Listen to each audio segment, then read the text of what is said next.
अध्याय 11। प्रथम शिष्य। असंभव, उसे क्यों चुना गया? वह पहली बार में प्रवेश कैसे कर सकती थी? बाई चेंग अवाक रह गया जब उसने उड़ती तलवार संप्रदाय के उस बुजुर्ग को किंगी का नाम पुकारते सुना। उसे पता था कि उड़ती तलवार संप्रदाय में प्रवेश करना कितना मुश्किल होगा। वास्तव में, हालांकि बाई कबीले और उड़ती तलवार संप्रदाय के एक बुजुर्ग पुराने परिचित थे, फिर भी वह उड़ती तलवार संप्रदाय में प्रवेश केवल इसलिए कर पाया क्योंकि उस बुजुर्ग पर कबीले का एक एहसान था। बाई परिवार कई वर्षों से इस एहसान का उपयोग करने से हिचकिचा रहा था क्योंकि वे जानते थे कि एक बार इसका उपयोग हो जाने पर यह हमेशा के लिए गायब हो जाएगा। सच कहूं तो बाई चेंग हद से ज्यादा बढ़ गया था जब उसने उड़ती तलवार संप्रदाय के बुजुर्ग को किंग परिवार के पक्ष में खड़ा होने के लिए कहने का दावा किया था। बाई चेंग उड़ती तलवार संप्रदाय में प्रवेश करने में कामयाब हो गया था और बुजुर्ग का पक्ष पहले ही चुकाया जा चुका था। उसके बाद से उड़ती तलवार संप्रदाय के बुजुर्ग का बाई परिवार से कोई रिश्ता नहीं रहा। उसने ये कहने का साहस भी किया कि वह किंग परिवार का मामला अपने हाथ में ले लेगा, क्योंकि उसे लगा कि उड़ती तलवार संप्रदाय के एक शिष्य के रूप में वह अकेले ही इसे निपटाने के लिए पर्याप्त होगा। क्या इस बात में कोई समस्या है कि मैं किसे अपना शिष्य चुनूं? बाई चेंग के कानों में एक धीमी आवाज गूंजी। कौन? बाई चेंग चौंक गया और तुरंत पीछे मुड़ा ये देखने के लिए कि वह कौन था। पीछे मुड़कर देखने पर बाई चेंग को आश्चर्य हुआ क्योंकि उसने देखा कि यह कौन था। ये जुवान हाओ था, वह व्यक्ति जो परीक्षा शुरू होने के दौरान संप्रदाय मास्टर के बगल में खड़ा था। बाई चेंग ने जो दबाव महसूस किया वह अकल्पनीय था क्योंकि उसे अंततः पता चल गया था कि किसने किंगी को अपना शिष्य चुना है। एक नवजात आत्मा विशेषज्ञ। और वह तो अभी मुश्किल से 21 साल का हुआ था। जुवान हाओ, 21 साल का नवजात आत्मा विशेषज्ञ। बस यही बात वहां मौजूद सभी प्रतिभाशाली लोगों को हीन भावना से ग्रस्त करने के लिए काफी थी।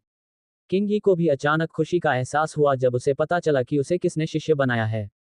एक नवजात आत्मा विशेषज्ञ। इतने मजबूत समर्थन के साथ उसका किंग परिवार निश्चित रूप से सुरक्षित रहेगा। आखिरकार, बाई परिवार के पीछे के ब्लैक रोज संप्रदाय में भी शुरुआती दौर में केवल एक ही नवजात आत्मा विशेषज्ञ था। आसपास के युवक भी ईर्ष्या से किंगी की ओर देखने लगे। अगर उन्हें एक नवजात आत्मा विशेषज्ञ का सहारा मिल जाए तो वे एक ही कदम में स्वर्ग पहुंच जाएंगे। आखिरकार, अगर वे उड़ती तलवार संप्रदाय में प्रवेश भी कर लेते तो भी बाहरी दरबार के शिष्य और नवजात आत्मा विशेषज्ञ के निजी शिष्य में अंतर होता। एक उड़ती तलवार संप्रदाय के शीर्ष पर था जबकि दूसरा सबसे नीचे था। किंगी, क्या तुम मेरे साथ फ्लाइंग स्वॉर्ड सेक्ट में आधिकारिक रूप से साइन इन करने के लिए आना चाहोगी? अगर तुम्हारा परिवार चाहे तो यहीं परीक्षा स्थल पर रुककर इंतजार कर सकता है। इसमें 1 या 2 घंटे से ज्यादा समय नहीं लगेगा। जुवान हाओ ने बाई चेंग को पूरी तरह से नजरअंदाज कर दिया और इसके बजाय किंगी पर ध्यान केंद्रित किया और धैर्यपूर्वक उसके जवाब का इंतजार किया। जुवान हाओ ने संप्रदाय के गुरु को पहले ही बता दिया था कि उन्होंने किंगी को अपना शिष्य चुना है, और यद्यपि वे इस बात से काफी आश्चर्यचकित थे कि जुवान हाओ ने ऐसे साधारण व्यक्ति को अपना पहला शिष्य क्यों चुना, फिर भी उन्होंने उनसे सहमत होने का निर्णय लिया। आखिर, किसी औसत व्यक्ति को अपना पहला शिष्य चुनना भी ठीक ही माना जाता था। वह पहले शिष्यों को सिखाना सीख सकते थे, उसके बाद ही कुछ ज्यादा प्रतिभाशाली शिष्यों को चुन सकते थे। ऐसा सोचकर संप्रदाय के गुरु ने संप्रदाय के बुजुर्गों द्वारा चुने गए शिष्य की घोषणा करते हुए बुजुर्ग को सूचित किया और बाकी इतिहास है। ओ बिल्कुल। घबराहट के कारण थोड़ा हकलाते हुए किंगी खुशी से झूम उठी और झट से जुवान हाओ के पास आकर खड़ी हो गई। बाई चेंग की तरफ एक शरारती मुस्कान फेंकना नहीं भूली, जो उस पल अभी भी सदमे में जमी हुई थी।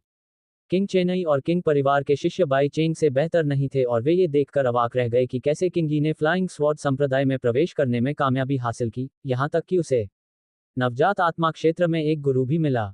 अद्भुत। ये सोचकर आश्चर्य होता है कि किंगी ने उड़ती तलवार संप्रदाय के एक प्रमुख बुजुर्ग को अपना गुरु बनाने में सफलता प्राप्त कर ली है।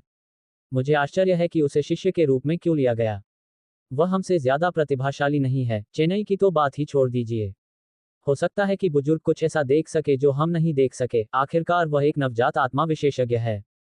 वास्तव में, जैसे ही किंग परिवार के शिष्य धीरे धीरे अपने सदमे की स्थिति से जागे, उन्होंने आपस में चर्चा करना शुरू कर दिया कि किंगी ने उड़ती तलवार संप्रदाय में प्रवेश कैसे किया। कैसे? किंग चेन्नई ने मिश्रित भावनाओं का अनुभव किया जब उसने उस दिशा में देखा जहां किंगी गायब हो गई थी।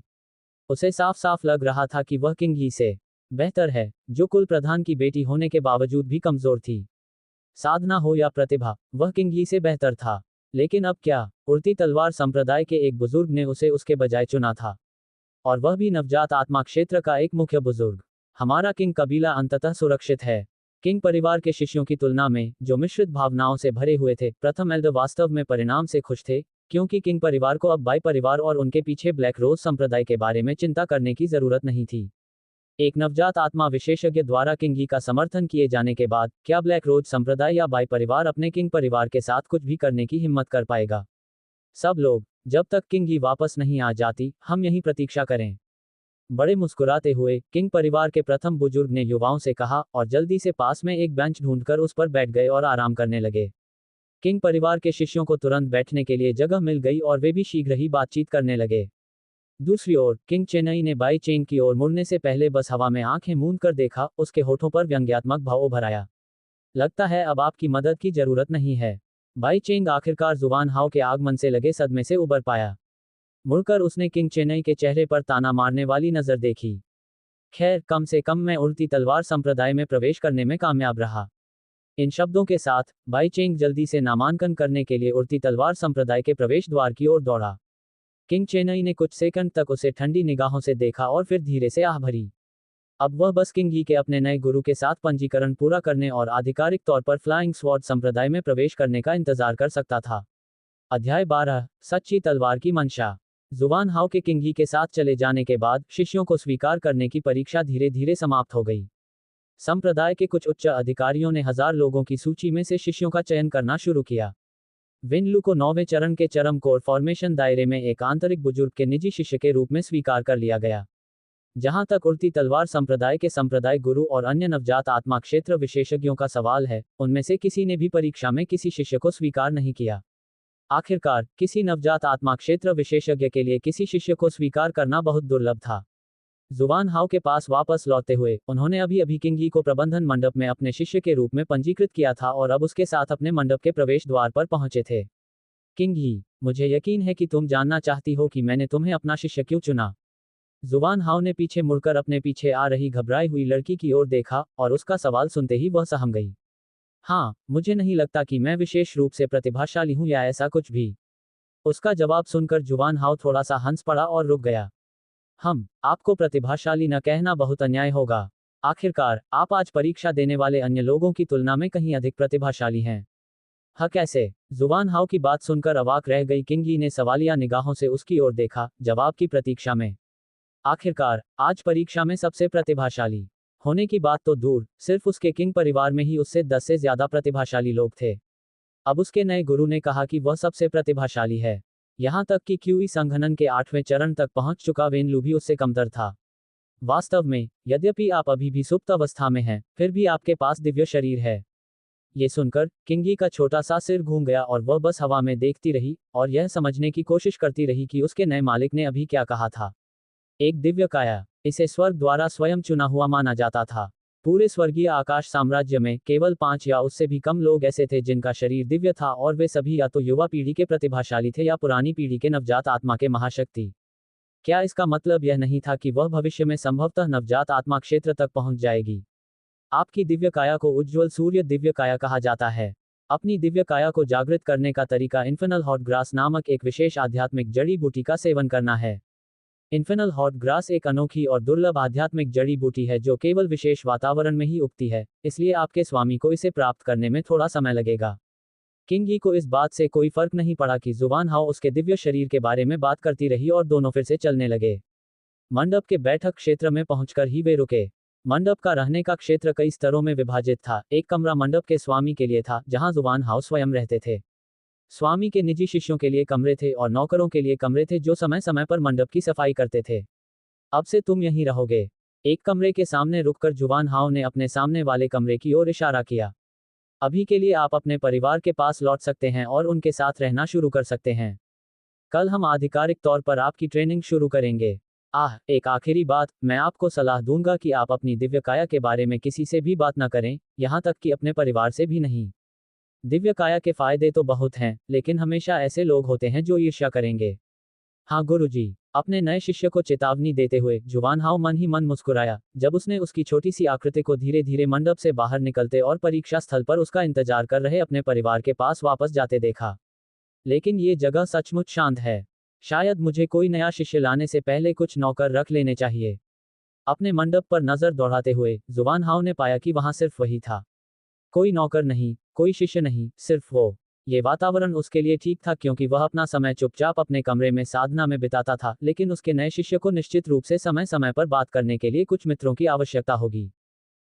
लेकिन उससे पहले अपने कमरे में वापस आकर जुवान हाउ तुरंत ध्यान की मुद्रा में बैठ गया और सिस्टम के साथ बातचीत करने के लिए चेतना के सागर में प्रवेश कर गया। साइड क्वेस्ट पूर्ण पुरस्कार, एक छोटे क्षेत्र की साधना वृद्धि, तलवार के इरादे को समझना। रिडीम करें YN। पुरस्कारों को भुनाने के लिए चुनते हुए जुवान हाउ ने अपने डेंटियन में अचानक गर्मी महसूस की, क्योंकि QE की एक बड़ी मात्रा अचानक प्रकट हुई और उसके शरीर के केंद्र से होते हुए उसकी उंगलियों तक बहने लगी। ये कुछ मिनटों तक चला, उसके बाद QE धीरे धीरे शांत हो गई, जो अगले क्षेत्र में उसकी सफलता का संकेत था। नवजात आत्मा चरण 2। जुवान हाउ इस बात से बहुत खुश था कि उसने कितनी आसानी से सफलता प्राप्त कर ली, लेकिन इससे पहले कि वह जश्न मना पाता, अचानक उसके दिमाग में बहुत सारी जानकारी आ गई। जुवान हाउ जानता था कि यह इनाम का दूसरा भाग था, तलवार की मंशा की समझ। इस बार ज्ञानोदय 30 मिनट से अधिक समय तक चला, क्योंकि जुवान हाउ ने केवल नवजात तलवार इरादे को समझने से लेकर सच्चे तलवार इरादे को समझने तक का सफर तय किया। सच्ची तलवार की मंशा नवजात तलवार की मंशा से काफी भिन्न थी, क्योंकि सच्ची तलवार की मंशा तलवार साधक को अपने से अधिक शक्तिशाली शत्रुओं को काटने की अनुमति देती थी। केवल जब एक तलवार साधक सच्ची तलवार मंशा को समझ लेता है, तभी यह माना जाता है कि उसने तलवार दाव को समझने की दिशा में पहला सच्चा कदम उठा लिया है। जुवान हाउ ने एक गहरी सांस छोड़ी और अपनी तलवार को अपने सामने प्रकट करने की इच्छा व्यक्त की। हवा में एक चांदी जैसी रोशनी चमक उठी, और उसके सामने एक लगभग पारदर्शी ऊर्जा हवा में चुपचाप तैरती हुई दिखाई दी। अपने सामने तैरती हुई चांदी की रोशनी को देखकर मुस्कुराते हुए जुवान हाउ ने उसे गायब करने की इच्छा की, क्योंकि उसने अपनी ताकत में वृद्धि के उत्साह को महसूस किया। वह सच्चे तलवार इरादे के दायरे में पहुंच गया था। अगला कदम तलवार आत्मा को प्रकट करना और मनुष्य और तलवार को एक में मिलाना था। यह बहुत कठिन था और स्वर्गीय आकाश साम्राज्य पर शासन करने वाले साम्राज्य में भी तलवार आत्मा के दायरे तक पहुंचने वाला व्यक्ति दुर्लभ था। लेकिन जुवान हाउ ने इसे अपने हौसले पस्त नहीं होने दिया। अगर वह अपने शिष्यों को प्रशिक्षित करता रहा, तो वह भविष्य में और उससे भी आगे तलवार आत्मा क्षेत्र तक जरूर पहुंचेगा। अध्याय 13, दिन का अंत। जुवान हाउ ने अगले 2 घंटे धीरे धीरे अपनी नई ताकत के साथ तालमेल बिठाने में बिताए। समय शांति से बीतता गया और किंगी वापस आ चुकी थी और जुवान हाउ द्वारा पहले से आवंटित कमरे में आ गई थी। अब तक सूरज धीरे धीरे डूबने लगा था। जुवान हाउ ने इसे नजरअंदाज कर दिया और इसके बजाय चेतना के अपने सागर में प्रवेश किया, ये जांचने के लिए कि क्या उसने पहला कार्य पूरा करने के बाद सिस्टम से कोई नया अतिरिक्त कार्य प्राप्त किया है। नाम जुवान हाउ। प्रतिभा क्षेत्र नवजात आत्मा चरण 2। संप्रदाय उड़ती तलवार संप्रदाय। शिष्य किंगी। मुख्य खोज कोई भी शिष्य नींव स्थापना क्षेत्र तक पहुंचता है। मुख्य खोज पुरस्कार साइड क्वेस्ट 50 या उससे अधिक प्रतिभा मूल्य वाला एक शिष्य रखें। खोज पुरस्कार 3 छोटे क्षेत्रों की खेती में वृद्धि। दरअसल एक नया साइड क्वेस्ट सामने आया था और यह पहले वाले से भी ज्यादा मुश्किल था। 50 का टैलेंट वैल्यू। यहां तक कि किंगी, जिसका दिव्य शरीर निष्क्रिय था, उसका प्रतिभा मूल्य केवल 37 था। 50 या उससे ज्यादा प्रतिभा मूल्य वाला कोई व्यक्ति ढूंढना। क्या इसका मतलब यह नहीं होगा कि उनमें दिव्य शरीर वाले व्यक्ति से बेहतर प्रतिभा थी? जुवान हाउ को पहले से ही यह सोचकर थोड़ा सिर दुख रहा था कि ऐसे प्रतिभाशाली शिष्य को ढूंढना कितना कठिन होगा। अभी के लिए एक ही शिष्य का होना काफी होना चाहिए। जब वह फाउंडेशन एस्टेब्लिशमेंट क्षेत्र में पहुंचेगी, तो वह मुख्य खोज पूरी कर पाएगा। मुख्य खोज के पुरस्कार अभी भी छिपे हुए थे, लेकिन जुवान हाउ को लग रहा था कि इससे मिलने वाले पुरस्कार किसी अतिरिक्त खोज से बेहतर होंगे। नवजात आत्मा क्षेत्र में कोई व्यक्ति 1000 वर्ष तक जीवित रह सकता था। जुवान हाउ अभी केवल 21 वर्ष का था, इसलिए उसने अभी के लिए धीरे धीरे आगे बढ़ने और उड़ती तलवार संप्रदाय में चुपचाप साधना करने का निर्णय लिया। सबसे पहले उसे अपने नए शिष्य के लिए नरकीय हृदय घास ढूंढनी थी ताकि वह अपनी दिव्य काया को जागृत कर सके। किंगी अपने नए कमरे में चुपचाप बैठी हुई थी और सोच रही थी कि पहले क्या हुआ था। जब वह वापस लौटी तो उसका परिवार उसका इंतजार कर रहा था।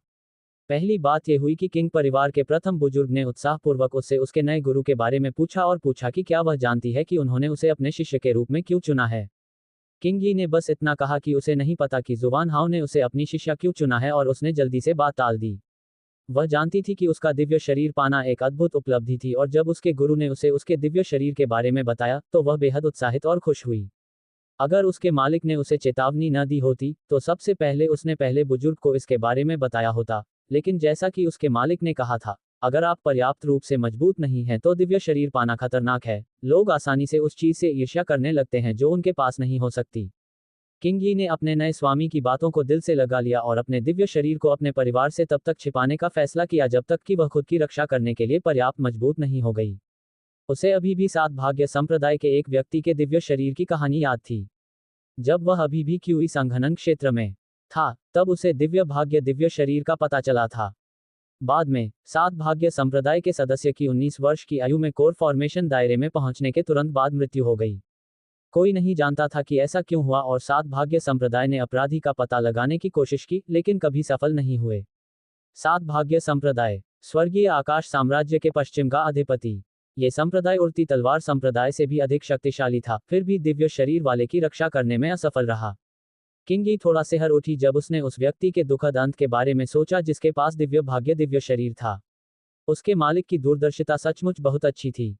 लेकिन मुझे ब्लैक रोज संप्रदाय और बाई परिवार के बारे में क्या करना चाहिए?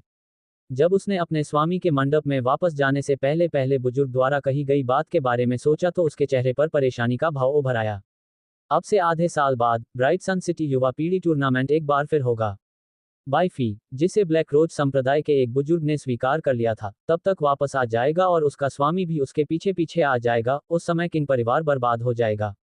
लेकिन किंग यी के नए गुरु के साथ ये बिल्कुल भी समस्या नहीं होनी चाहिए। आखिरकार किंग यी के गुरु एक नवजात आत्मा विशेषज्ञ थे। अंत में मैं अपने मालिक से मदद कैसे मांग सकता हूँ? यदि उसके गुरु युवा पीढ़ी के टूर्नामेंट में नहीं आते, तो बाई परिवार के सदस्य शायद यह विश्वास नहीं करते कि किंग यी को नवजात आत्मा विशेषज्ञ के शिष्य के रूप में शामिल कर लिया गया है। कोई व्यक्ति जो 15 वर्ष की आयु में केवल क्यूई संघनन के चौथे चरण पर है, उसे नवजात आत्मा विशेषज्ञ का शिष्य माना जाएगा। क्या आपको यकीन है कि आप झूठ नहीं बोल रहे हैं? किंग यी पहले से ही कल्पना कर सकती थी कि बाई परिवार कैसी प्रतिक्रिया देगा। क्यों न बाई चेंग को इसके बारे में उन्हें सूचित करने दिया जाए। किंग यी को सचमुच शक था कि वह इस बारे में बात करेगा या नहीं। सबसे ज्यादा संभावना यही थी कि वह इसे नजरअंदाज कर दे और बाई परिवार को किंग यी के एक नवजात आत्मा विशेषज्ञ का शिष्य बनने के बारे में कुछ न बताए। अभी इन सब का इंतजार किया जा सकता है। मेरे पास अभी भी आधे साल का समय है मास्टर को अपने साथ टूर्नामेंट में आने के लिए मनाने के लिए। मुझे बस मास्टर के मार्गदर्शन में और मजबूत होने पर ध्यान केंद्रित करना चाहिए। अगर वह देखेंगे कि मैं कितनी मेहनत करती हूँ, तो उन्हें मेरे साथ मेरे परिवार के पास घूमने जाने में कोई आपत्ति नहीं होगी। उन उत्साहवर्धक शब्दों के साथ किंग यी उस बिस्तर पर लेट गई जिसे उसने पहले से तैयार किया था और धीरे धीरे नींद में डूब गई। हालांकि अभी बहुत देर नहीं हुई थी, फिर भी पूरा दिन उसके लिए बहुत थका देने वाला था। दूसरे परीक्षण से, जहां उसे कई घंटों तक बिना किसी आराम के राक्षसी जानवरों से लड़ना पड़ा, जुबान हाओ की शिष्या के रूप में स्वीकार किए जाने और मंडप में प्रवेश तक, पूरा दिन किंग यी के लिए थका देने वाला रहा क्योंकि आखिरकार वह आराम से सोकर अपनी थकान दूर कर सकी। अध्याय 14, किंग यी को एक दोस्त मिलता है। जुबान हाओ ने धीरे से अपनी आंखें खोली और अपने कमरे की खिड़की से बाहर देखा। सुबह हो चुकी थी। पूरी रात चुपचाप ध्यान करते हुए और अपनी साधना में सुधार करते हुए बीत गई। आखिरकार, हालांकि इस प्रणाली ने उसे सफलता पाने में मदद की, लेकिन इसका मतलब यह नहीं था कि अब वह खुद सफलता नहीं पा सकता था। साधना मुख्यतः स्वर्ग और पृथ्वी के बीच की ऊर्जा को अवशोषित और परिष्कृत करने के बारे में थी। इस ऊर्जा को ची कहा जाता था। जैसे जैसे आप अधिक से अधिक ची को अवशोषित और परिष्कृत करते जाते, आप और अधिक शक्तिशाली होते जाते, जब तक कि आप अंततः ची संघनन क्षेत्र के शिखर पर नहीं पहुंच जाते। सफलता प्राप्त करने और आधार स्थापना क्षेत्र तक पहुंचने के लिए आपको अपने दानटियन के अंदर एकत्रित ची का उपयोग करके अपने दानटियन के अंदर संघनित ची से एक स्तंभ बनाना होगा। यहां से आप स्तंभों को संघनित करते रहेंगे जब तक कि आपके दानटियन के अंदर कुल 9 स्तंभ संघनित न हो जाएं और आप आधार स्थापना क्षेत्र के शिखर तक पहुंच जाएं। अगला चरण कोर निर्माण क्षेत्र था जहां आप अपने शरीर के अंदर एक कोर बनाते हैं। इस क्षेत्र तक पहुंचने के लिए आपको पहले एक स्थिर आधार की आवश्यकता होती है, तभी आप अपने शरीर के अंदर स्वर्णिम कोर का निर्माण शुरू कर सकते हैं। नवजात आत्मा अधिकांश लोगों के लिए लगभग अकल्पनीय थी और इस क्षेत्र तक पहुंचने के लिए व्यक्ति को स्वर्णिम कोर को तोड़ने और नवजात आत्मा को जन्म देने से पहले अपनी स्वयं की दिव्य भावना विकसित करनी पड़ती थी। जुबान हाओ की दिव्य भावना कल ही विस्तृत हुई थी और उसकी नवजात आत्मा मजबूत हुई, जिससे उसका पूरा शरीर भी और अधिक मजबूत हो गया। दिव्य ज्ञान अपने आप में केवल एक बड़े दायरे में सब कुछ देखने और सुनने की क्षमता नहीं थी, बल्कि यह साधक को स्वर्ग और पृथ्वी के बीच की ऊर्जा पर प्रारंभिक नियंत्रण रखने की अनुमति देता था। यह अफवाह थी कि जो कोई राजा क्षेत्र में पहुंच जाता है, वह स्वर्ग और पृथ्वी के बीच की शक्ति को पूरी तरह से नियंत्रित कर सकता है, जिससे वह एक डोमेन बना सकता है, जिससे वह स्वर्गीय आकाश राज्य जैसे राज्य को आसानी से नष्ट कर सकता है। यही कारण था कि कुछ लोग किंग रियल्म को किंग रियल्म के स्थान पर डोमेन लॉर्ड रियल्म भी कहते थे। सम्राट क्षेत्र के बारे में जुबान हाउ को अभी तक कोई अंदाजा नहीं था कि उस क्षेत्र में पहुंचने के लिए क्या करना होगा। गुरुजी, आज हम प्रशिक्षण कब शुरू करेंगे? जैसे ही जुबान हाउ पुनः साधना शुरू करने वाला था, जैसा कि वह करता आया था, उसके कमरे के बाहर से एक आवाज आई। हम नाश्ते के बाद शुरू करेंगे, बस भोजन कक्ष में चले जाओ और जब तुम्हारा काम खत्म हो जाए तो मंडप के सामने मुझसे मिलो। चूंकि किंगी प्रशिक्षण शुरू करने के उत्साह में अपने मालिक के कमरे के सामने जाने से पहले बिस्तर से उठी थी, वह पूरी तरह से भूल गई थी कि उस समय उसे कितनी भूख लगी थी। हाँ मास्टर, अपने गुरु की बात को स्वीकार करते हुए किंगी जल्दी से अपने गुरु के मंडप से बाहर निकली और उस शिखर से नीचे उतरी जिस पर वह स्थित था, और संप्रदाय से होकर जाने वाले मुख्य मार्ग में प्रवेश किया। रास्ता काफी सरल था, वह साधारण पत्थरों से बना था जो हर जगह पाए जा सकते थे। किंगी ने सच में उम्मीद की थी कि उड़ती तलवारों वाला संप्रदाय उससे कहीं ज्यादा भव्य होगा। साधारण पत्थर के रास्ते, शिष्यों के लिए साधारण घर, संप्रदाय में सिर्फ बड़ों के लिए मंडप और सभा कक्ष ही भव्य थे। इसका एक अच्छा उदाहरण वह विशाल भोजन कक्ष है जो किंगी के सामने प्रकट हुआ, जब उसने अपने सामने स्थित विशाल भवन को देखकर विस्मय से अपना मुंह खोला। पहली बार भोजन कक्ष में आए हो? एक अचानक किंगी के पीछे से एक आवाज आई, जिसने उसे आश्चर्यचकित कर दिया और वह आश्चर्य से एक छोटी सी चीख निकली। आह, मैं तुम्हें चौंकाना नहीं चाहता था। नाम है शिहान, ज़ेंग शिहान, उड़ती तलवार संप्रदाय का एक शिष्य, बिल्कुल तुम्हारी तरह। मैंने देखा कि तुम भोजन कक्ष के सामने कुछ देर के लिए रुके हुए थे, तो मुझे लगा कि तुम नए शिष्यों में से एक हो। आखिरकार, ज्यादातर लोग भोजन कक्ष को पहली बार देखते ही कुछ देर के लिए रुक जाते हैं। जरा उधर देखो, ये कहते हुए लड़की ने किंगी की तरफ इशारा किया, जहां शिष्यों का एक समूह मुंह खोले खड़ा था। वे विस्मय और सम्मान से विशाल भोजन कक्ष की ओर देख रहे थे। वैसे, क्या आपके साथ खाने के लिए कोई है या आप मेरे साथ खाना चाहेंगे? लड़की, ज़ेंग शिहान, ने मुस्कुराते हुए विनम्रता से पूछा और किंगी के जवाब का इंतजार करने लगी। अगर आपको कोई आपत्ति न हो, मैं अभी तक यहाँ किसी और को नहीं जानता। इस बात पर विचार करते हुए कि सहमत होना है या नहीं, किंगी ने निर्णय लिया कि उसके लिए कुछ दोस्त बनाना अच्छा विचार होगा। घर पर, वह हमेशा अपने आप में ही रहती थी और अपना लगभग सारा समय साधना में बिताती थी। एक दोस्त या कम से कम एक परिचित बनाने का विचार उसे काफी लुभावना लग रहा था, क्योंकि 15 साल की उम्र में उसका कोई दोस्त नहीं था। ज़ेंग शिहान भी खुश थी कि उसे इतनी आसानी से एक दोस्त मिल गया। वह सच में अंदर से काफी घबराई हुई थी क्योंकि उसने पहले ही संप्रदाय की कुछ अन्य लड़कियों के साथ बातचीत करने की कोशिश की थी, लेकिन हर बार असफल रही थी। सफलता सचमुच अप्रत्याशित समय पर मिली। ज़ेंग शिहान ने किंगी से संप्रदाय में इस समय हो रही सभी गतिविधियों के बारे में बात करना शुरू कर दिया।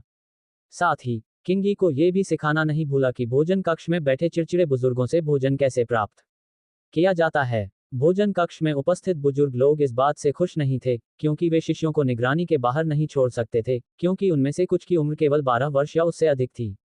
भोजन कक्ष में मदद करने का काम समय के साथ धीरे धीरे विकसित हुआ। जहां पहले बुजुर्ग शिष्यों पर नजर रखते थे, वहीं अब उन्हें रसोई कर्मचारियों की मदद करने के लिए मजबूर होना पड़ा। ज़ेंग शिहान ने कुछ बुजुर्गों के बारे में बताया जिन्होंने पहले रसोई में मदद करने की जिम्मेदारी से बचने की कोशिश की थी, लेकिन आखिरकार उन बुजुर्गों को अपने मंडप में गलत खाना मिलता रहा। एक अच्छे स्टेक की जगह एक छड़ी पर कुछ गाजर रखकर खाने से लेकर ऑर्डर भूल जाने या रसोई तक जाते समय ऑर्डर खो जाने तक। किंगी को इस बात पर खूब हंसी आई और उसे ये भी पता चला कि केवल मुख्य बुजुर्ग ही, जैसे उसके गुरु, अपना निजी रसोई कर्मचारी रख सकते थे। आंतरिक और बाहरी बुजुर्गों का मंडप रसोई कर्मचारियों, सफाई कर्मचारियों, शिष्यों वगैरह के लिए बहुत छोटा था। बुजुर्ग अपने मंडप का विस्तार कर सकते थे, लेकिन ज्यादातर बुजुर्गों के लिए यह बहुत महंगा था। धीरे धीरे समय बीतता गया और भविष्य में फिर कभी मिलने का वादा करते हुए ज़ेंग शिहान और किंगी डाइनिंग हॉल के सामने से गुजरे। अध्याय 15, शरद ऋतु की पवन तलवार। गुरुजी, अब मैं खाना खा चुका हूँ। जब आप तैयार हों, तब हम प्रशिक्षण शुरू कर सकते हैं। जैसे ही जुबान हाउ ने अपनी मेरिडियन के माध्यम से एक एकल क्यूई परिसंचरण पूरा किया, किंगी की आवाज एक बार फिर उसके कमरे के दरवाजे के बाहर सुनाई दी। बहुत बढ़िया, तो अब हम प्रशिक्षण शुरू करेंगे। इन छोटे शब्दों के साथ जुबान हाउ अपने ध्यान की मुद्रा से उठे और अपने दरवाजे की ओर चल दिए। किंगी, जो दरवाजे के दूसरी ओर इंतजार कर रही थी, अपने स्वामी को अचानक बाहर आते देख चौंक गई, लेकिन तुरंत खुशी से मुस्कुराए और अपने स्वामी के पीछे मंडप से बाहर निकलकर मंडप के समान ही पर्वत शिखर पर स्थित एक छोटे से प्रशिक्षण प्रांगण में चली गई। ट्रेनिंग कोर्ट का आकार लगभग कुछ 100 वर्ग मीटर था, किंगी की कल्पना से कहीं ज्यादा बड़ा। उसका पारिवारिक घर तो इस ट्रेनिंग कोर्ट से भी थोड़ा छोटा था, और यह प्रशिक्षण प्रांगण सिर्फ उसके गुरु और उसके शिष्यों के लिए ही इस्तेमाल होता था। घर पर उसे प्रशिक्षण प्रांगण में कुछ वर्ग मीटर जगह अपने परिवार के अन्य शिष्यों के साथ साझा करनी पड़ती थी। ठीक है, हम प्रशिक्षण मैदान में आ गए हैं, आप जब चाहें यहाँ प्रशिक्षण ले सकेंगे। फिलहाल, क्या हम आपकी तकनीकों का प्रशिक्षण शुरू करें? अंतर उससे कहीं ज्यादा था जिसकी वह आदी थी, और किंगी बस वहीं खड़ी रही। जब उसके मालिक ने उससे बात की, तभी वह कुछ हद तक अपनी स्थिति में आ पाए। हाँ हाँ, ठीक है। तो शुरुआत में हम देखेंगे कि आप कौन सी तकनीकें इस्तेमाल करते हैं, और मैं आपको उन क्षेत्रों को बताने में मदद करूंगा जिनमें आपकी कमी है। ऐसा कहते हुए, जुवान हाउ वहीं खड़े रहे और अपनी शिष्या द्वारा अपनी तकनीकें प्रदर्शित किए जाने की प्रतीक्षा करने लगे। किंग ली ने कुछ नहीं कहा, बल्कि अपने शरीर में क्यूई को हिलाना शुरू कर दिया। जैसे ही उसने अपनी तलवार निकाली और अपने परिवार द्वारा सिखाई गई तलवार तकनीक के अनुसार क्यूई को शरीर से प्रवाहित किया। हाँ, एक हल्की सी गुर्राहट के साथ, किंग यी ने अपनी तलवार हवा में घुमाई। जैसे ही तलवार के ब्लेड से कुछ सेंटीमीटर तक प्रकाश फैला, उसने खाली हवा के अलावा किसी और चीज को नहीं मारा।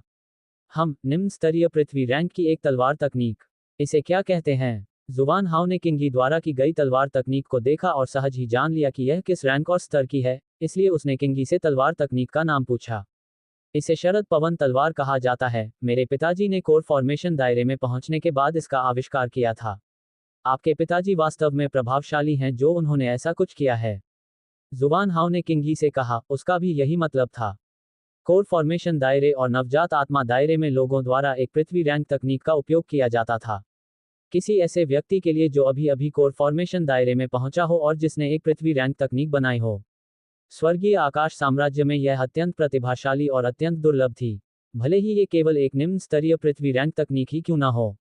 क्यूई संघनन और फाउंडेशन स्थापना क्षेत्र साधकों द्वारा उपयोग की जाने वाली नश्वर रैंक तकनीक की तुलना में पृथ्वी रैंक तकनीक का उपयोग ज्यादातर स्वर्गीय आकाश राज्य जैसे छोटे राज्यों में नवजात आत्मा साधकों द्वारा ही किया जाता था।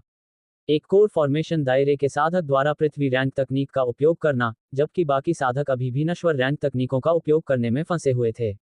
ऐसा लग रहा था कि किंग यी के पिता काफी प्रभावशाली थे, लेकिन शरद ऋतु की पवन तलवार का उपयोग करते समय अभी भी बहुत सारी खामियां हैं। जहां तक मैं देख सकता हूं, आपको तलवार के चारों ओर हवा को नियंत्रित करने और उसकी गति बढ़ाने के लिए क्यूई का उपयोग करना चाहिए। साथ ही प्रतिद्वंद्वी को अधिकतम नुकसान पहुंचाने के लिए तलवार के ब्लेड को भी मजबूत करना चाहिए।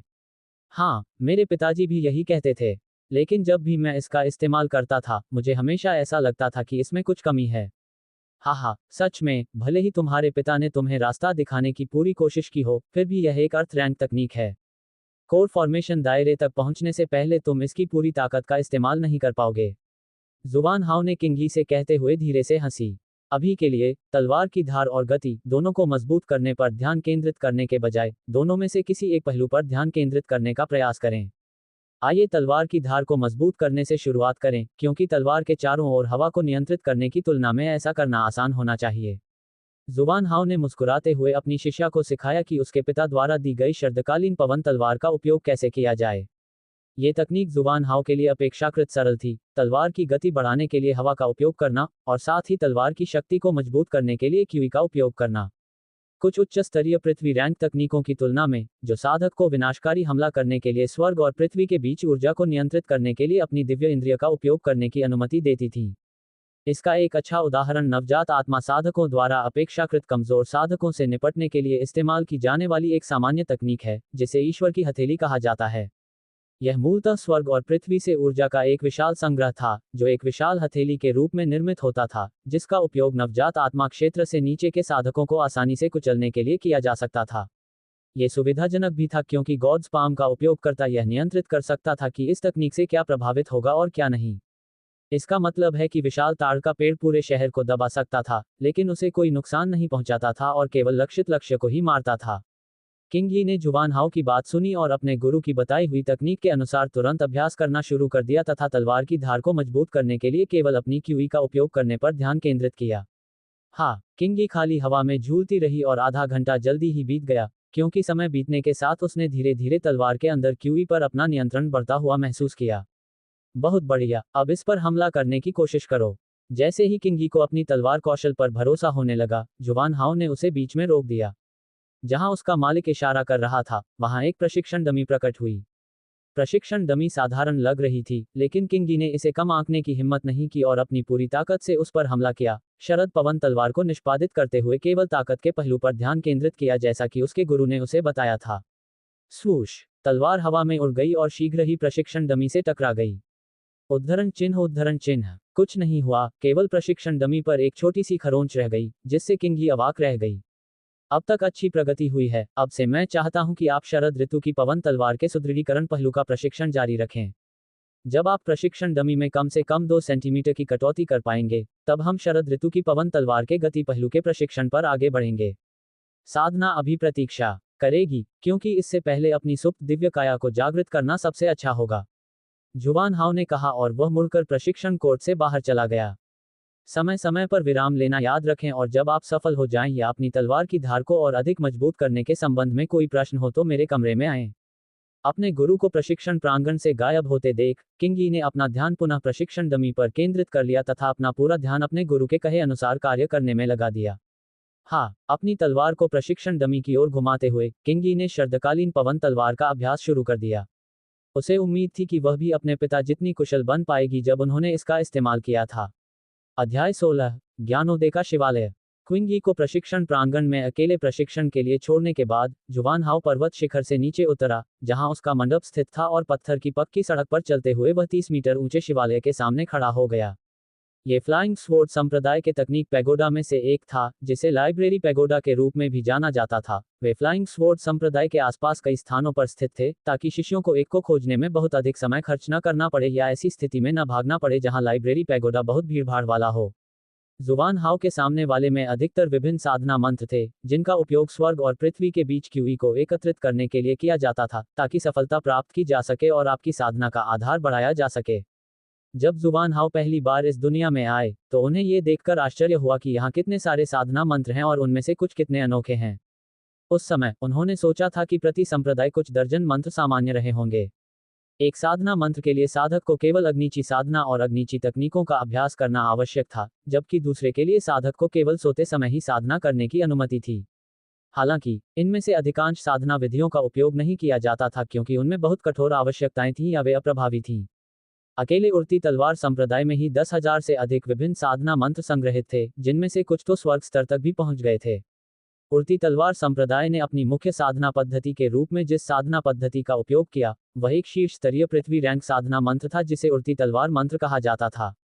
साधना पद्धति से व्यक्ति को अर्धचरणीय राजा क्षेत्र तक अभ्यास करने की अनुमति मिलती थी और इसे आरंभ करना अपेक्षाकृत आसान था, जिसके कारण अंततः ये संपूर्ण उड़न तलवार संप्रदाय में सबसे अधिक प्रयोग किया जाने वाला साधना मंत्र बन गया। उनके पास जो स्वर्ग श्रेणी साधना मंत्र थे, उन्हें साधना करना बहुत कठिन था और केवल मुख्य बुजुर्गों की ही उन तक पहुंच थी। जुवान हाव के पुस्तकालय शिवालय में आने का कारण यह था कि वहां का एक साधना मंत्र अग्नि पर आधारित था।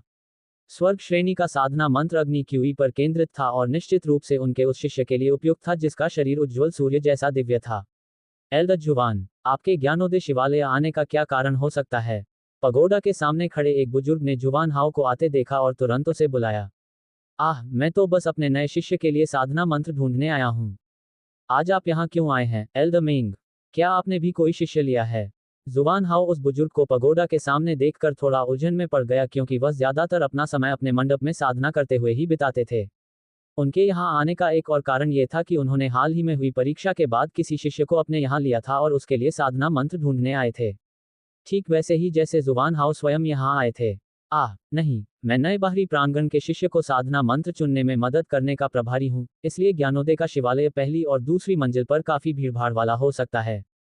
अच्छा, मैं 5वीं मंजिल पर जा रहा हूँ, इसलिए यह ज्यादा परेशान करने वाली बात नहीं है। खैर, मैं विदा लेता हूँ एल्डर मेंग। अभी के लिए अलविदा। अलविदा, एल्डर जुवान। कुछ और बातचीत के बाद जुवान हाव ने एल्डर मेंग से विदा ली, जो ज्ञान के शिवालय के सामने खड़े थे। ज्ञानोदय शिवालय में कुल 5 मंजिलें थीं। पहली 2 मंजिलें बाहरी और भीतरी दरबार के शिष्यों के लिए थीं, जबकि तीसरी मंजिल मुख्य शिष्यों और बाहरी संप्रदाय के वरिष्ठों के लिए थी। चौथी मंजिल पर केवल आंतरिक दरबार के वरिष्ठों और कुछ दुर्लभ मामलों में प्रतिभाशाली मुख्य शिष्यों के लिए ही प्रवेश संभव था।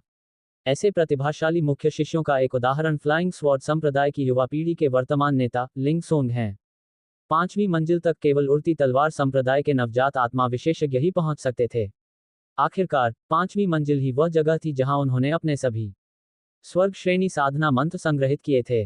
ज्ञानोदय शिवालय में प्रवेश करते ही जुवान हाव को तुरंत ही शिवालय की पहली मंजिल पर ऊर्जावान ढंग से दौड़ते हुए नए शिष्यों का दृश्य देखने को मिला।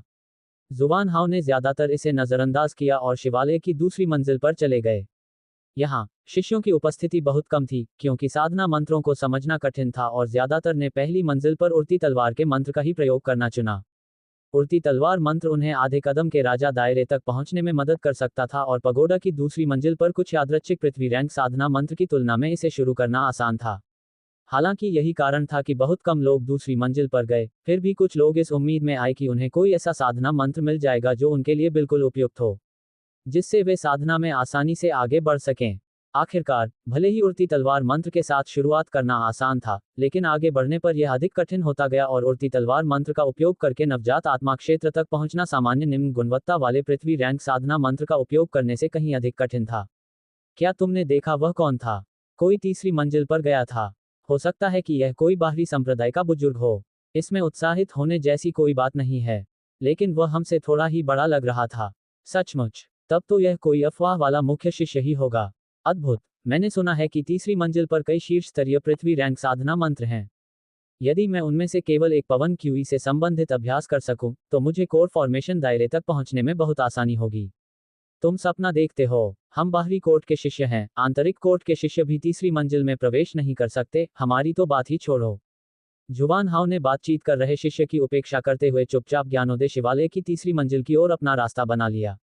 इस बार मंच ज्यादातर खाली था, बस कुछ बाहरी दरबारी बुजुर्ग ही मंच पर इधर उधर टहल रहे थे। उनमें से हर कोई जुवान हाउ के पास से गुजरते ही उसे आदरपूर्वक झुककर प्रणाम करना याद रख रहा था। चौथी मंजिल पूरी तरह खाली थी, वहां एक भी व्यक्ति मौजूद नहीं था, जो समझ में भी आता था, क्योंकि अधिकांश आंतरिक दरबार के बुजुर्ग लोग ज्ञानोदय के शिवालय में भ्रमण करने के बजाय साधना में अपना समय बिताते थे। पांचवीं मंजिल की सीढ़ियों के सामने बने एक ढांचे के सामने रुककर जुवान हाउ ने अपना कोर एल्डर पदक निकाला, जो उसे कोर एल्डर बनने पर दिया गया था। जैसे ही जुवान हाउ ने पदक को संरचना में एक स्थान की ओर बढ़ाया, वह प्रकाशित हो गया और जल्द ही संरचना ने एक दरवाजा बना लिया जो जुवान हाउ के गुजरने के लिए पर्याप्त बड़ा था। जैसे ही वह संरचना के खुले स्थान से गुजरा, वह स्थान उसके पीछे बंद हो गया, क्योंकि वह पगोडा की पांचवीं मंजिल पर जा रहा था। अध्याय 17, किंग यी के लिए साधना मंत्र ढूंढना। ज्ञानोदय शिवालय की पांचवीं मंजिल विशेष रूप से उड़ती तलवार संप्रदाय के नवजात आत्मा क्षेत्र के सदस्यों के लिए थी। जुवान हाउ जिस संरचना से कुछ देर पहले गुजरा था, वह संरचना संप्रदाय के संस्थापक द्वारा स्थापित की गई थी और किसी भी मध्य अवस्था के नवजात आत्मा साधक को आसानी से मार सकती थी, यहां तक कि छठे चरण के चरम मध्य अवस्था के नवजात आत्मा साधक के भी इस संरचना से बचने की संभावना बहुत कम थी। जुवान हाउ ने अपेक्षाकृत छोटे कमरे में चारों ओर देखा और कमरे में मौजूद कुछ पुस्तकों को ढूंढा। ये पुस्तकें स्वर्ग श्रेणी के मंत्र थे, जिन्हें उड़ती तलवार संप्रदाय ने वर्षों के दौरान एकत्र किया था। यहां तक कहा गया कि यहां मौजूद 90% से अधिक स्वर्ग श्रेणी के मंत्र संस्थापक द्वारा उस समय लाए गए थे जब उन्होंने संप्रदाय की स्थापना की थी। आज के जमाने में स्वर्गारोहण से ज्यादा मुश्किल था स्वर्गारोहण मंत्र प्राप्त करना। आखिरकार, स्वर्गारोहण मंत्र राज राज्य के मार्ग का प्रतीक था। जुवान हाउ यहाँ एक विशेष मंत्र के लिए आए थे, जिसे उन्होंने यहाँ देखा था, जब वे नवजात आत्मा क्षेत्र में पहुंचने के बाद पहली बार यहाँ आए थे। स्वर्ग दहन मंत्र। साधना मंत्र उच्च स्तरीय स्वर्ग श्रेणी का था। एक सामान्य निम्न स्तरीय स्वर्ग श्रेणी का साधना मंत्र भी स्वर्गीय आकाश साम्राज्य में प्रकट होते ही हंगामा खड़ा कर देता। उच्च स्तरीय स्वर्ग श्रेणी के साधना मंत्र की तो बात ही छोड़िए, वह भी स्वर्गीय आकाश साम्राज्य से ऊपर के साम्राज्य का ध्यान आकर्षित कर लेता। साधना मंत्र वह चीज थी जिसे संस्थापक अपने साथ लाया था जब उसने पहली बार संप्रदाय की स्थापना की थी, और यह भी कई कारणों में से एक था कि क्यों जुवान हाउ और फ्लाइंग स्वॉर्ड संप्रदाय के अन्य नवजात आत्मा विशेषज्ञों ने सोचा कि उनके संस्थापक संभवतः एक मजबूत साम्राज्य से कोई महत्वपूर्ण व्यक्ति थे। लेकिन वह उड़ती तलवार संप्रदाय की स्थापना करने के लिए स्वर्गीय आकाश साम्राज्य तक क्यों भाग गया था? जुवान हाउ ने इस बारे में सोचते हुए अपना सिर थोड़ा हिलाया। इसके बारे में सोचने का कोई फायदा नहीं है। संस्थापक को गुजरे 5000 साल से भी ज्यादा हो चुके थे। स्वर्ग दहन मंत्र को उठाकर जुवान हाउ ने ये देखने के लिए उस पर नजर डाली कि क्या ये वास्तव में किंग यी के लिए उपयुक्त है। स्वर्ग दाह मंत्र की साधना के लिए कठोर आवश्यकताएं थीं। उन आवश्यकताओं में से एक ये थी कि इसकी साधना करने वाले व्यक्ति का शरीर अग्नि तत्व से जुड़ा हुआ दिव्य होना चाहिए। केवल पहली आवश्यकता ही उन सभी लोगों को अयोग्य ठहराने के लिए पर्याप्त थी जो इसकी खेती करना चाहते थे। सौभाग्य से किंग यी के पास उज्ज्वल सूर्य जैसी दिव्य काया थी। किंग यी की दिव्य काया अग्नि तत्व वाली दिव्य काया भी थी, और उसे स्वर्ग दाह मंत्र की साधना में कोई समस्या नहीं होनी चाहिए। अपने आप पर थोड़ा मुस्कुराते हुए जुवान हाउ ने स्वर्ग दहन मंत्र को एक तरफ रख दिया और ज्ञानोदय शिवालय से बाहर निकलने से पहले चौथी मंजिल पर वापस चला गया। प्रथम और द्वितीय तल पर मौजूद शिष्य अभी भी अपने लिए उपयुक्त साधना मंत्रों की तलाश में इधर उधर दौड़ रहे थे। हालांकि उनमें से अधिकांश लोग संप्रदाय के मुख्य साधना मंत्र उड़ती तलवार मंत्र का ही पालन कर रहे थे। क्या आपको वह मिल गया जिसकी आप तलाश कर रहे थे, एल्डर जुवान? ज्ञानोदय शिवालय से बाहर निकलते हुए जुवान हाओ उस आवाज की ओर मुड़ा। आह एल्डर मेंग, मैं जो खोज रहा था वह मुझे मिल ही गया। सौभाग्य से यह काफी आसान था और इसमें उतना समय भी नहीं लगा जितना मैंने सोचा था। ये सुनकर बहुत अच्छा लगा। खैर, मैं अब आपको और नहीं रोकूंगा। एक बार फिर अलविदा एल्डर जुवान। हाँ, सचमुच। एक बार फिर अलविदा एल्डर मेंग।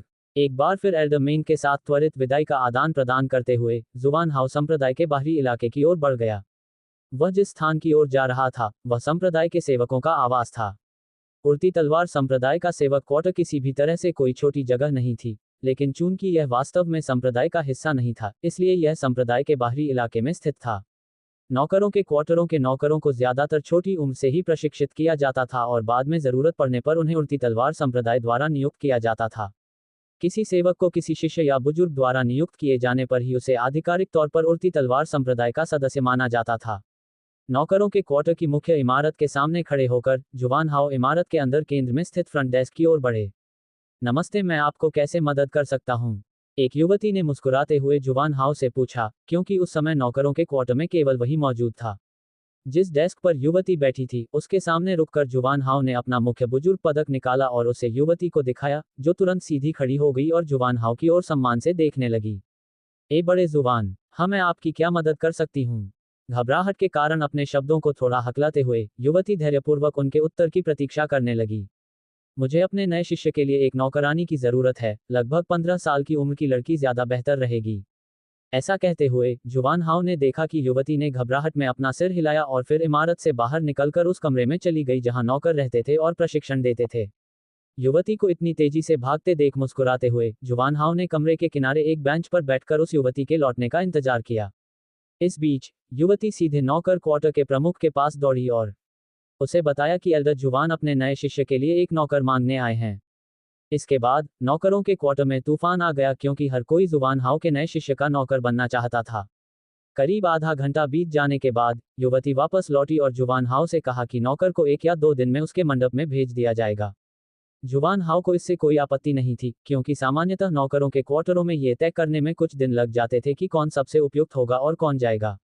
ये बात ध्यान में रखते हुए जुवान हाओ नौकरों के क्वार्टर से निकलकर अपने मंडप में लौट आया। उसे इस बात का पता नहीं था कि उसने नौकरों के क्वार्टर में कितना तूफान मचा दिया था।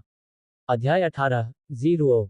जुवान हाओ के नौकर क्वार्टर से बाहर निकलते ही वहां एक बड़ा तूफान आ गया, क्योंकि नौकर क्वार्टर के विभिन्न हिस्सों के प्रबंधक जल्दी से एक साथ आए और निर्णय लिया कि वे जुवान हाओ द्वारा मांगे गए नौकर को कैसे चुनेंगे।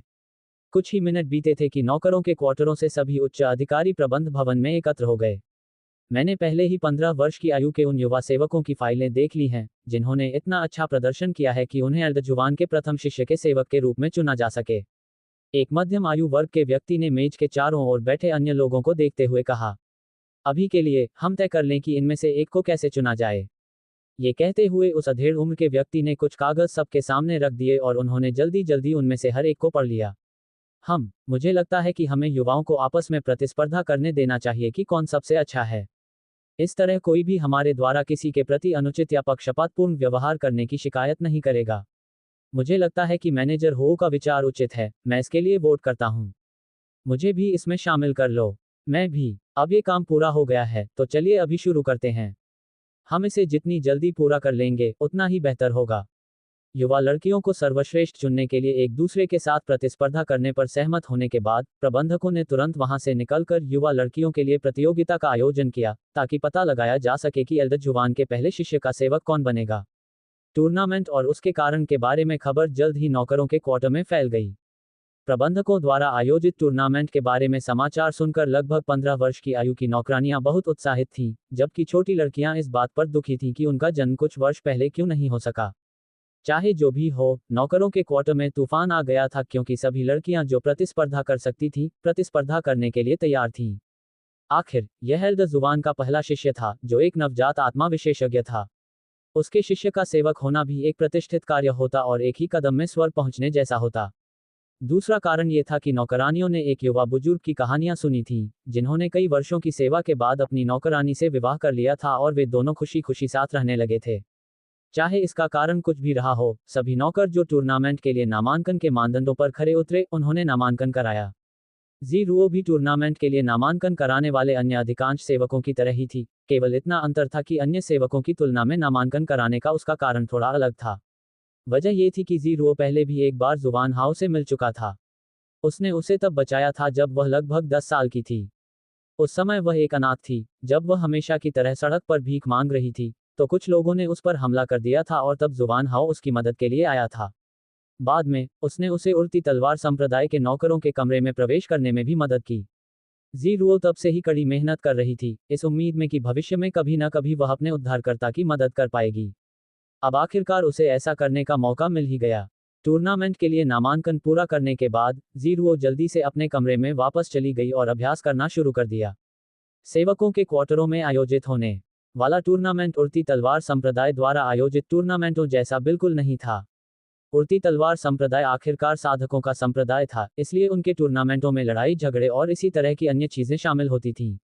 दूसरी ओर, नौकरों के क्वार्टरों में नौकरों के कार्यों पर ही ध्यान केंद्रित किया जाता था, इसलिए वहां आयोजित टूर्नामेंट में भी नौकरों के कार्यों पर ही ध्यान केंद्रित किया जाता था। सफाई से लेकर खाना पकाने और चाय बनाने तक सभी चीजों का परीक्षण किया जाएगा। समय बीतता गया और अगले दिन जागने पर जीरुओ तुरंत उस स्थान पर पहुंच गई जहां टूर्नामेंट आयोजित किया जाना था। जीरुओ की ही उम्र के लगभग कुछ 100 लोग पहले से ही इकट्ठा हो चुके थे और मैनेजर हो द्वारा टूर्नामेंट की आधिकारिक शुरुआत का इंतजार कर रहे थे। मुझे लगता है कि आप सभी को पहले से ही पता है कि पहला टेस्ट क्या होगा, इसलिए मैं ज्यादा नहीं बताऊंगा। आप सभी अपने अपने निर्धारित स्टेशन पर जाएं और कुछ खाने की चीजें बनाना शुरू करें। समय सीमा 1 घंटा होगी। इसमें ज्यादा समय नहीं लगा और जल्द ही मैनेजर हो ने आधिकारिक तौर पर टूर्नामेंट के पहले भाग की शुरुआत की घोषणा कर दी। जीरुओ ने इधर उधर देखा और एक मेज देखी जिस पर उसका नाम लिखा था। स्टेशन पर खाना पकाने के बर्तनों से सजी एक मेज थी। सबसे पहले उसने आग जलाई और एक बड़ी कढ़ाई निकाली। जीरुओ ने जो व्यंजन बनाने का फैसला किया था, वह काफी आसान था क्योंकि उसके पास ज्यादा समय नहीं था। दुर्भाग्य से, खाना पकाने में उसकी एक कमी थी और वह ज्यादा से ज्यादा कुछ तलकर ही बना पाती थी। उसने जो व्यंजन चुना वह था चिकन और चावल को कुछ सब्जियों के साथ स्टर फ्राई करके बनाया गया। ये व्यंजन काफी सरल और झटपट बनने वाला था, लेकिन फिर भी खाने में मजेदार था। जीरुओ ने अपनी जरूरत की सब्जियां चुनकर खाना बनाना शुरू करने से पहले उन्हें काट लिया। डॉट डॉट डॉट समय समाप्त हो गया है। हम आप सभी द्वारा बनाए गए पकवानों का मूल्यांकन करेंगे और शीर्ष 50 प्रतिभागी टूर्नामेंट के अगले दौर में पहुंचेंगे। मैनेजर हो की आवाज सुनकर जीरुओ ने जो कुछ बनाया था उस पर गर्व से मुस्कुराए और जजों के आने और उसके व्यंजन का मूल्यांकन करने का इंतजार करने लगी। ठीक है, आप आगे बढ़ सकते हैं। उन्होंने ज्यादा देर तक इंतजार नहीं किया, क्योंकि जल्द ही यह मान लिया गया कि उन्होंने टूर्नामेंट का पहला चरण पार कर लिया है। टूर्नामेंट का अगला भाग क्लीनिंग था, जिसमें जीरुओ ने उत्कृष्ट प्रदर्शन किया, इसलिए बिना किसी परेशानी के वह आसानी से इसमें सफल रही और शीर्ष 10 में प्रवेश करने में सफल रही। आखिरी परीक्षा चाय बनाने की होगी। आप में से केवल एक ही इसे जीत सकता है और वह सर्वश्रेष्ठ होगा। निष्पक्षता सुनिश्चित करने के लिए आप सभी का व्यक्तिगत रूप से नौकर क्वार्टर के प्रबंधकों द्वारा मूल्यांकन किया जाएगा और विजेता को एल्डर जुवान के पहले शिष्य का नौकर बनने के लिए भेजा जाएगा। जीरुओ ने घबराहट में टूर्नामेंट मैदान के प्रवेश द्वार की ओर देखा और देखा कि नौकर क्वार्टर से शेष 5 प्रबंधक प्रवेश कर रहे हैं। बाकी प्रतियोगी भी कुछ अलग नहीं थे, वे भी घबराई हुई नजरों से पांचों मैनेजरों को देख रहे थे। मैनेजर हो के साथ नौकरों के क्वार्टर के सभी मैनेजर यहां इकट्ठा हुए थे। अध्याय 19 चाय बनाने की प्रतियोगिता। मैनेजर हो ने अन्य मैनेजरों के बैठने का इंतजार किया और फिर अपना ध्यान वापस उन 10 लड़कियों पर लगाया जो घबराई हुई एक तरफ खड़ी थीं।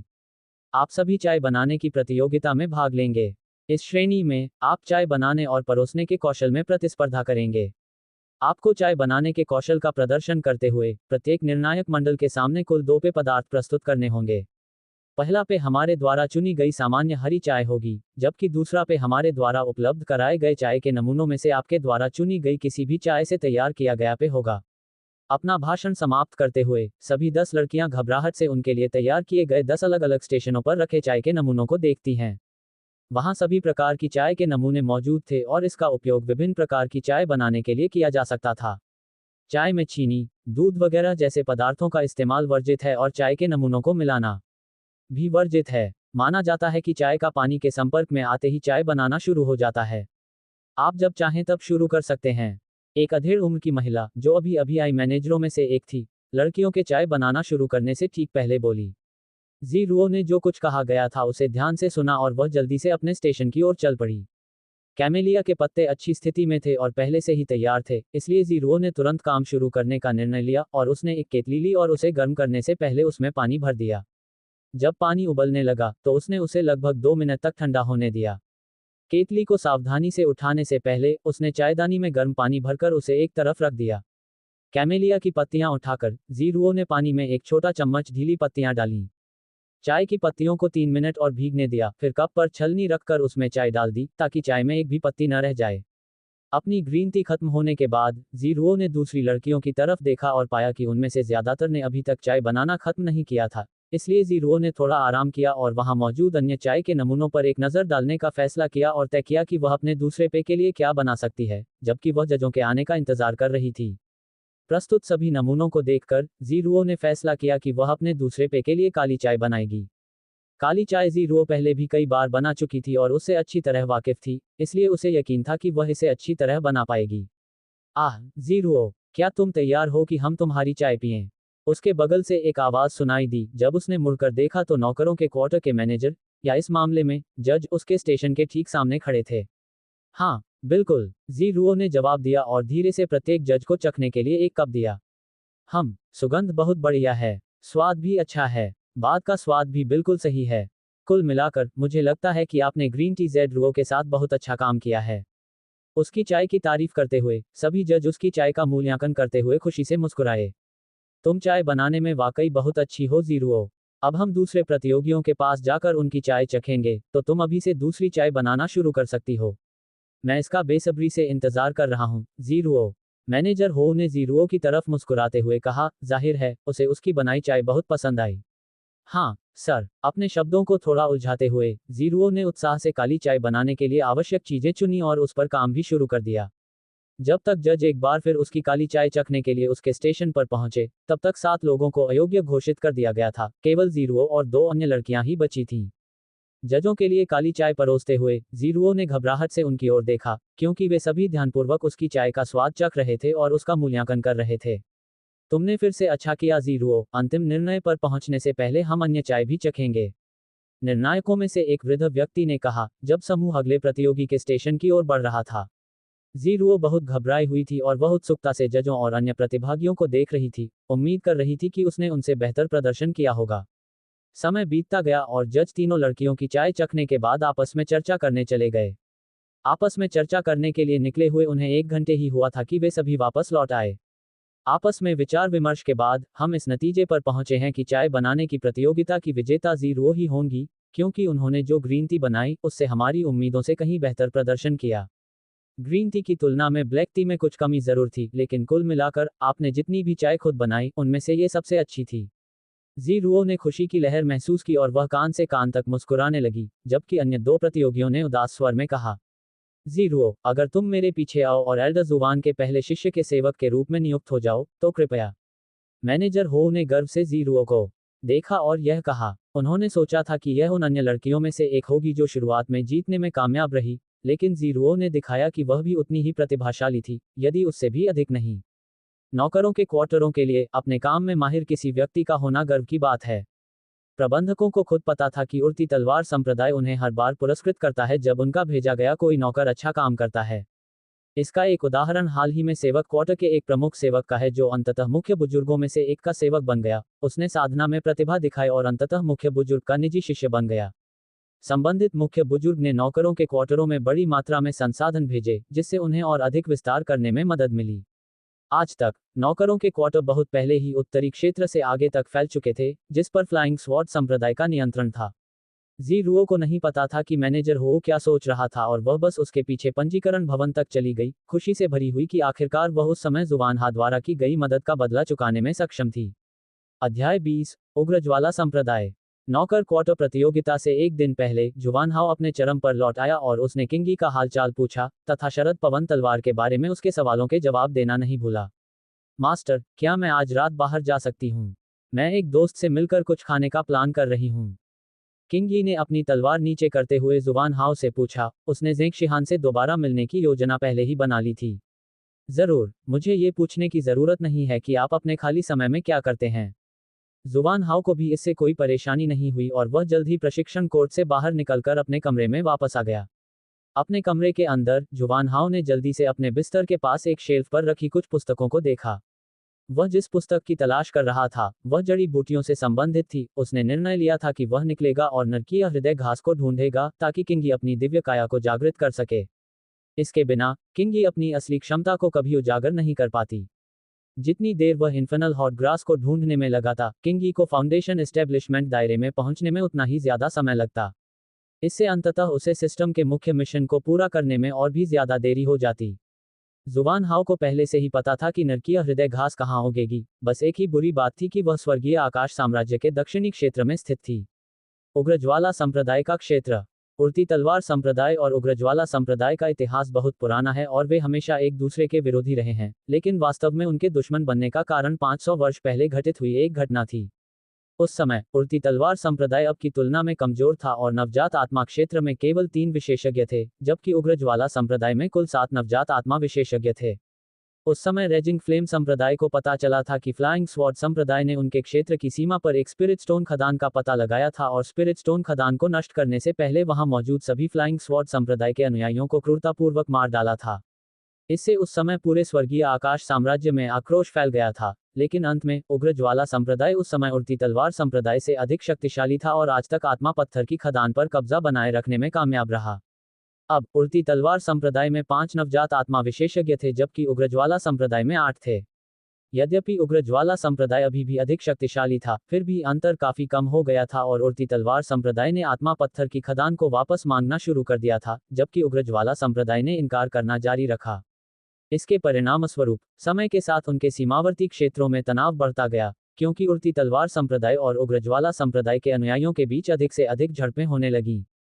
उसके लिए उड़ती तलवार संप्रदाय के एक नवजात आत्मा को रेल्डर का ऐसे समय में रेजिंग फ्लेम संप्रदाय के क्षेत्र में प्रवेश करना। रेजिंग फ्लेम संप्रदाय संभवतः इसे युद्ध की स्पष्ट घोषणा के रूप में देखेगा, लेकिन जुवान हाउ ने फिर भी जोखिम उठाने और उग्रज्वाला संप्रदाय के क्षेत्र में घुसने का फैसला किया। हाँ, मुझे आशा है कि कुछ भी गलत नहीं होगा। जुवान हाउ ने अपने आप से थोड़ी आह भरी और वह संप्रदाय के प्रवेश द्वार की ओर चला गया, फिर अपनी तलवार के ऊपर कूद गया और दूर उड़ गया। उड़ान सामान्यतः ऐसी चीज थी जो केवल राजा के राज्य में ही संभव थी। जुवान हाउ अपनी तलवार का उपयोग उड़ान के लिए कर पाने में सक्षम था। इसका कारण था सच्ची तलवार की मंशा को समझना, जिससे वह अपनी तलवार को अधिक आसानी से नियंत्रित कर सकता था और उसे मजबूत करने के लिए तलवार की मंशा को भी प्रकट कर सकता था। इसका एक और इस्तेमाल तलवार को अपने अंदर समाहित करने और उसे तैरने के लिए नियंत्रित करने के इरादे से किया जाता था। इससे जुवान हाउ अपनी तलवार के ऊपर कूदकर उसे अपनी मनचाही दिशा में तैरा सकता था। ये भी एक अन्य कारण था कि सच्चे तलवार इरादे को समझने वाले तलवार साधक इतने भयभीत थे। यदि दूसरा पक्ष राजा क्षेत्र का साधक नहीं था, तो तलवार साधक आसानी से अपनी तलवार के ऊपर कूद सकता था और उड़ सकता था यदि वह नुकसान में था। जुवान हाउ ने 2 घंटे तक उड़ान जारी रखी। अंततः वह उग्रज्वाला संप्रदाय और उड़ती तलवार संप्रदाय के बीच की सीमा पर पहुंच गया। सीमा स्वयं उस आत्मा पत्थर की खदान के बगल में थी जिसे रेजिंग फ्लेम संप्रदाय ने 500 साल पहले फ्लाइंग स्वॉर्ड संप्रदाय से चुरा लिया था और अब तक रेजिंग फ्लेम संप्रदाय ने इसके चारों ओर रक्षात्मक संरचना स्थापित कर ली थी।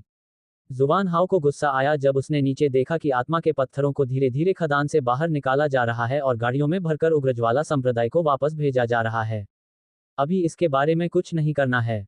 भविष्य में मैं निश्चित रूप से फ्लाइंग स्वॉर्ड संप्रदाय को रेजिंग फ्लेम संप्रदाय से निपटने में मदद करूंगा और उन्हें उधार दिए गए स्पिरिट स्टोन वापस करवाऊंगा, बेशक ब्याज के साथ।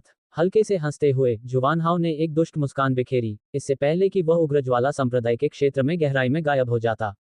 आत्मा पत्थर की खदान से निपटने के लिए उसे तब तक इंतजार करना होगा जब तक वह पर्याप्त रूप से मजबूत न हो जाए, क्योंकि अभी उसे केवल किंगी के लिए नरकीय हृदय घास को खोजने की आवश्यकता थी। वह स्थान जहां इसे पाया जा सकता था बनिंग माउंटेन रेंज था। जलती हुई पर्वत श्रृंखला स्वर्गीय आकाश साम्राज्य के दक्षिणी क्षेत्र में प्रसिद्ध थी, मुख्यतः शक्तिशाली राक्षस जानवरों के कारण और साथ ही कई राज्यों में फैले होने के कारण। ऐसी भी अफवाहें थीं कि जलती हुई पर्वत श्रृंखला के सबसे गहरे हिस्से में राजा साम्राज्य के राक्षस जानवर पाए जा सकते हैं। सौभाग्य से स्वर्गीय आकाश साम्राज्य से होकर गुजरने वाली जलती हुई पर्वत श्रृंखला के उस हिस्से में राजा क्षेत्र के राक्षस जानवर के स्तर का कुछ भी नहीं था।